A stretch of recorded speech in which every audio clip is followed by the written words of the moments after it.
Intrauterine insemination ये क्या होता है? ये फर्टिलिटी ट्रीटमेंट का एक प्रोसेस है जिसमें हम क्या करते हैं, स्पर्म को डायरेक्टली यूट्रस में हम प्लेस करते हैं।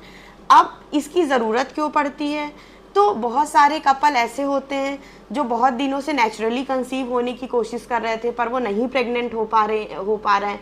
बेसिकली जिनमें सीमन की क्वालिटी अच्छी नहीं होती है या क्वांटिटी सफिशिएंट नहीं है, या कोई सर्विक्स में प्रॉब्लम है, या उसका ओवुलेशन रेगुलर नहीं हो रहा है। तो इसमें इंट्रायूट्राइन इंसेमिनेशन की वजह से प्रेगनेंसी में हेल्प मिलती है। अब इंट्रायूट्राइन इंसेमिनेशन में बेसिकली क्या प्रोसीजर होता है? तो सबसे पहले हम हस्बैंड का सीमन कलेक्ट करते हैं, उसको वॉश करते हैं और उसको कॉन्सेंट्रेट करके प्रॉपर एक हेल्दी सीमन प्रिपेयर करते हैं जिसमें ना कोई पस सेल्स होते हैं और हेल्दी स्पर्म होते हैं सारे। अब क्या क्या क्या इसमें क्या प्रोसीजर होता है इसमें? तो इसमें किसी एनेस्थीसिया की रिक्वायरमेंट नहीं होती है, बस पेशेंट हमारे पास आती है, सीमन प्रिपेयर किया जाता है और उसमें हम इंसर्ट कर देते हैं सीमन को। आधे घंटे तक पेशेंट को रोकते हैं, उसके बाद हम उसे घर जाने देते हैं।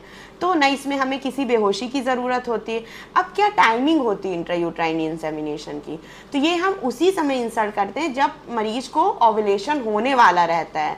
तो जो भी इंट्रायूट्राइन इंसेमिनेशन होता है उस साइकिल में हम पेशेंट की फॉलिकुलर मॉनिटरिंग करते हैं और जब हमें लगता है कि एग रप्चर होने वाला है हम उसे ट्रिगर देते हैं और 36 से 48 घंटे के अंदर हम इंट्रायूट्राइन इंसेमिनेशन कर देते हैं। अब इसका सक्सेस रेट क्या होता है? इसका success rate in vitro fertilisation IVF से तो कम होता है, पर सक्सेस रेट इसका नेचुरल फर्टिलिटी से ज़्यादा होता है। अकॉर्डिंग टू NIH 10 to 20% तक सक्सेस रेट होता है। इसके कॉम्प्लिकेशंस क्या हो सकते हैं? कॉम्प्लिकेशन में देखें तो इसमें मल्टीपल प्रेगनेंसी, एक से ज़्यादा बच्चे, या ओवेरियन हाइपर स्टिमुलेशन सिंड्रोम। मतलब क्या होता है कि इसमें ओवरी का एनलार्जमेंट बड़ी हो जाती है और बहुत ज़्यादा पेन होता है, ये हो सकता है।